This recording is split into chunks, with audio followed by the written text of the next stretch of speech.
Hello दोस्तों, आप सभी का स्वागत है आपका अपने यूट्यूब चैनल शिक्षालय में। तो दोस्तों, आज की इस वीडियो में मैं आप लोग को क्लास 9 का दोस्तों मैथ का दोस्तों मोस्ट इंपॉर्टेंट क्वेश्चन लेकर आ चुका हूं, जो आप लोग को अर्धवार्षिक एग्जाम के लिए 1 अक्टूबर के दिन जो एग्जाम होने वाला है उसका दोस्तों वीवीए प्रश्न है। उससे पहले अगर आप इस चैनल पर नए हो, चैनल को सब्सक्राइब नहीं किया तो सब्सक्राइब कर दीजिए और अपने सभी दोस्तों के साथ ये वीडियो भी शेयर कर दीजिए ताकि उन्हें भी इस वीडियो का लाभ मिल सके। तो चलिए आज की इस वीडियो को शुरू करते हैं। तो दोस्तों, सबसे पहला प्रश्न देख लीजिए, निम्नलिखित में से कौन परिमेय संख्या है। परिमेय मतलब होता है जिसको हम p बटे क्यू के रूप में लिख सकते हैं। तो यहाँ अगर देखा जाए तो तीन है परिमेय संख्या का, कि 3 के नीचे कुछ नहीं तो 1 है, यानी कि इसको हम लोग p और नीचे वाला को q के रूप में लिख सकते हैं। तो इसका राइट आंसर हो जाएगा 1 का आंसर हो जाएगा ऑप्शन नंबर ए आंसर होगा। 2 नंबर प्रश्न देख लीजिए। 2 नंबर प्रश्न है, दो परिमेय संख्याओं को गुणनफल हमेशा क्या होता है। मान लीजिए कोई एक परिमेय संख्या 3 लेते हैं और कोई एक 2 ले लेते हैं, इन दोनों को गुना कर देंगे तो 6 आएगा। तो परिमेय संख्याओं को गुणनफल हमेशा परिमेय ही होता है। तो 2 का आंसर हो जाएगा ऑप्शन नंबर बी।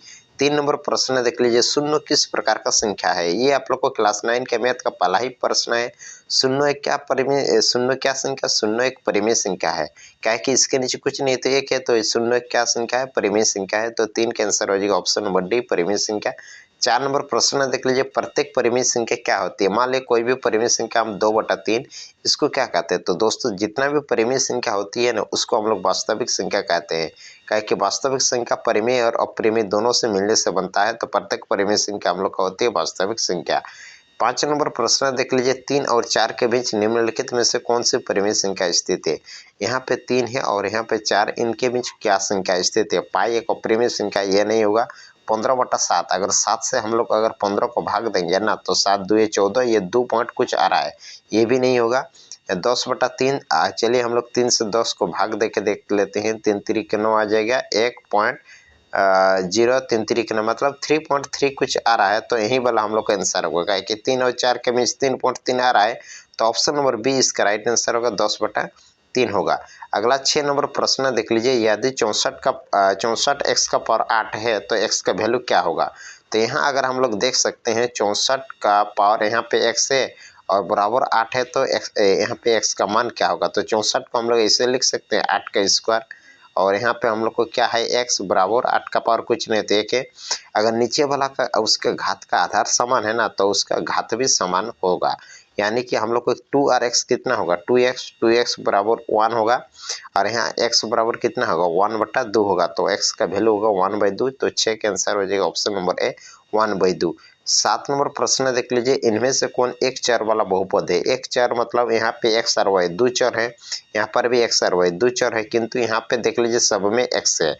तो ऑप्शन नंबर बी इसका राइट आंसर होगा। 8 नंबर प्रश्न देख लीजिए, बहुपद 2x + 6 का शून्य क्या होगा। तो 2x + 6 बराबर 0 लिख देंगे। तो यहाँ हो जाएगा 2x बराबर प्लस जो है उधर जाएगा -6, तो x बराबर -6/2 आ जाएगा। 2 से काटेगा, 2 3 6, तो x का वैल्यू कितना होगा, -3 आएगा। तो -3 ऑप्शन नंबर बी इसका राइट आंसर होगा 8 का। अगला 9 नंबर प्रश्न देख लीजिए, x का पावर 4 3x² - 5 के घात माने हाईएस्ट पावर का देखा जाता है। हाईएस्ट पावर 4 है, तो ऑप्शन नंबर डी इसका राइट आंसर होगा। 10 नंबर, या px बराबर x - 1, तो p0 का मान ज्ञात करना है। जहाँ x है वहाँ आप लोग को क्या बैठाना है, 0 बैठाना है। तो 0 - 1 बराबर क्या होगा, -1। ऑप्शन नंबर सी इसका राइट आंसर होगा। 11 नंबर प्रश्न देख लीजिए, 2x³ - 5x² - x + 3 में x² का गुणांक निकालना है। तो यहाँ देख लीजिए x² है, इसके आगे क्या गुना है, 5, तो x² का गुणांक होगा 5। नेक्स्ट 12 नंबर प्रश्न है, यदि किसी बहुपद px बराबर x का पावर 31 + 1 x - 1 से विभाजित किया जाता है, तो शेषफल क्या होगा।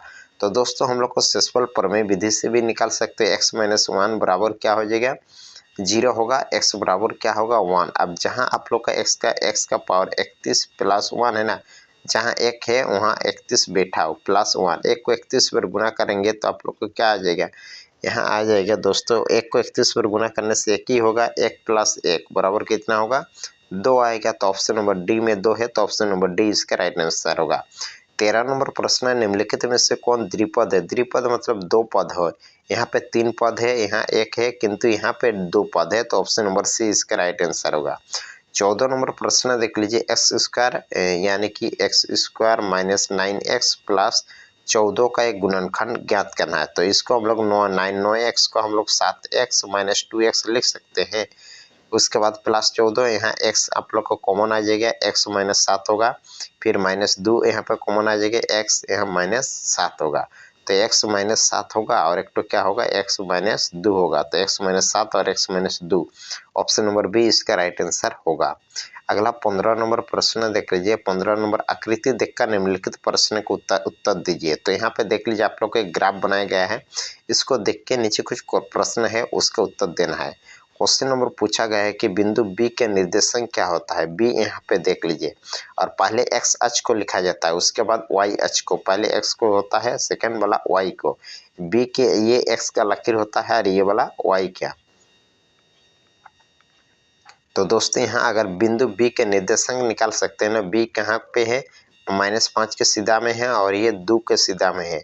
तो -5, 2 ऑप्शन नंबर सी इसका राइट आंसर होगा। उसके बाद अगला -3, -5 द्वारा पहचाना गया बिंदु कौन सा है।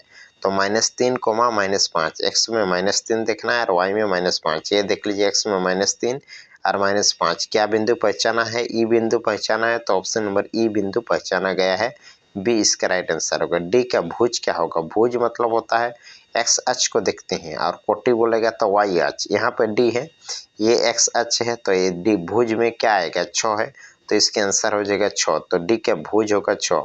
एच का कोटि है, तो एच का कोटि मतलब वाई अक्ष को देखना है। तो एच देख लीजिए, एच यहाँ पे है, वाई एच यहाँ पे है, कोटि में क्या है -3 है, तो एच के कोटि होगा -3। तो एच की कोटि क्या हो जाएगा, -3। ऑप्शन नंबर बी इसका राइट आंसर होगा। 19 नंबर बिंदु एम का निर्देशांक निकालना है। तो देख लीजिए एम का निर्देशांक क्या होगा। यहाँ पे एम में किसके चिन्ह में है, -3 में है और वाई में कुछ नहीं है तो 0। तो -3, 0 हो जाएगा एम का निर्देशांक, यानी कि -3, 0 ऑप्शन नंबर बी इसका राइट आंसर होगा। 20 नंबर प्रश्न है एक्स अक्ष और वाई अक्ष के काटन बिंदु को क्या कहते हैं। ये एक्स अक्ष और वाई अक्ष जहाँ ये काटता है ना, इसका कहते हैं मूल बिंदु। तो ऑप्शन नंबर डी इसका राइट आंसर होगा। अगला 21 नंबर प्रश्न है यदि 2, 0 रैखिक समीकरण 2x + 3y = k का एक हल है तो k का मान ज्ञात करना है। तो यहाँ हम लोग का दिया है 2x + 3y = क्या है, k। जहाँ x है वहाँ बैठाना है 2 और जहाँ y है वहाँ कितना बैठाना है, 0। तो यहाँ पे 0 होगा, प्लस क्या होगा, 2 2 4 प्लस 3 0 बराबर k, यानी कि k के वैल्यू कितना आ जाएगा, 4। तो k बराबर 4 होगा, ऑप्शन नंबर ए इसका राइट आंसर होगा। अगला 22 नंबर प्रश्न है दो चर वाले रैखिक समीकरण का मानक रूप होता है ax + by + c = 0। 23 नंबर दो चर वाले रैखिक समीकरण का ग्राफ क्या होता है, एक सरल रेखा में होता है। 24 नंबर प्रश्न है x में 5 लेना है और y में 2, कौन वाला रैखिक समीकरण का हल है। तो चलिए हम लोग सब में बैठा के देख लेते हैं। पहला प्रश्न है x + 2y = 7 है, तो x + 2y = 7। x में कितना बैठाना है, 5 + 2, y में 2, 2 2 4, 5 + 4 = 5 4 कितना होगा, 9 = 7। नहीं होगा ये वाला। उसके बाद इसमें हम लोग बैठा लेंगे तो 5 5 25 + 4, इसमें भी नहीं होगा। नेक्स्ट वाला सी नंबर में बैठा कर देख लेते हैं। x + y = 7 है, x में 5 बैठाना है और y में 2, 5 + 2 = 7, यानी कि 7 = 7 आ रहा है। ऑप्शन नंबर सी इसका राइट आंसर होगा। 25 नंबर प्रश्न है 2x + 3y 12 का एक हल है। ये भी वैसे ही हम लोग को x और y के वैल्यू बैठाना है। तो इसमें हम लोग को 2x मान ले फर्स्ट वाला ही क्वेश्चन में हम लोग बैठा लेते हैं। 2x + 3y = 12। यहाँ x में मान लिया 2,3 है, x में हम लोग बैठा लेते हैं 2 और y में कितना है 3 बराबर 12। 2 2 4 प्लस 3 3 के 9 बराबर 12, 9 10 11 12 13। ये वाला तो नहीं आ रहा है। 3,2 3 यहाँ पे हम लोग बैठा लेते हैं 3,2 3,2 3 2 6 आ जाएगा प्लस 3 2 6 बराबर 12। हाँ, ऑप्शन नंबर बी इसका राइट आंसर होगा। 26 नंबर प्रश्न है यदि बिंदु 2,3 x + y = k का एक हल है तो k का मान। ये भी वैसा ही क्वेश्चन है। x + y = k, x में कितना बैठाना है 2 और y में 3 बराबर k। 2 और 3 कितना होगा 5, यानी कि x के वैल्यू k के वैल्यू होगा 5। 27 नंबर प्रश्न है 4x + 3y = 12 का आलेख x अक्ष पे किस बिंदु पर प्रतिशत करेगा। तो यहाँ पर भी आप लोग को बैठा के देखना है कि दोनों बराबर। यहाँ पे 4 बैठाते हैं तो 4 16 प्लस ये नहीं होगा। चलिए हम लोग 0 बैठा के देखें, 0 प्लस ये भी नहीं होगा। 3 बैठा के देख लेते हैं, हाँ 3 शायद हो सकता है। 4x + 3y = कितना है 12। x में कितना बैठाना है 3 और y में 0, तो y में 0 यहाँ पे आ जाएगा बराबर 12 आ जाएगा। 4 3 12 प्लस 0 बराबर 12 यानी कि ऑप्शन नंबर सी इसका राइट आंसर होगा। 28 नंबर देख लीजिए 60 डिग्री का पूरक कोण। पूरक मतलब होता है दो कोणों का योग 90 डिग्री। एक 60 है तो दूसरा 30 डिग्री होगा, क्या कि 60 और 30 90 होगा। अगला क्वेश्चन देख लीजिए 29 नंबर, वह कोण ज्ञात कीजिए जो 90 डिग्री से अधिक है और 180 डिग्री से कम है। 90 से ज़्यादा और 180 से कम उसको कहते हैं अधिक कोण। 30 नंबर प्रश्न देख लीजिए। 30 नंबर प्रश्न है, उस कोण की माप क्या होगा जो अपने पूरक के आधे से 30 डिग्री अधिक है। तो उस माना कि कोण को x मानते हैं, पहला कोण को हम लोग x मानते हैं और दूसरा कोण को क्या मानते हैं, जो मान ले पूरक। पूरक होने के लिए क्या होता है, दोनों कोणों का योग 180 होता है। तो पूरक होने के लिए एक तो के x मान लेते हैं और पूरक को y मान लेते हैं। तो इसको क्या होता है, पूरक को पूरक है तो पूरक मतलब होगा क्या होगा, दोनों कोणों का योग 180 होता है। तो दोस्तों पहला कोण को अगर हम लोग x मानेंगे और दूसरा कोण को मानेंगे, दूसरा कोण को y, यहाँ पे 90 माइनस x। दोस्तों इसको अगर हल कर लीजिएगा ना, उस कोण की माप क्या होगी जो अपने पूरक के आधे से, तो इसको अगर हल कर लीजिएगा तो ऑप्शन नंबर डी इसका राइट आंसर होगा, 50 होगा।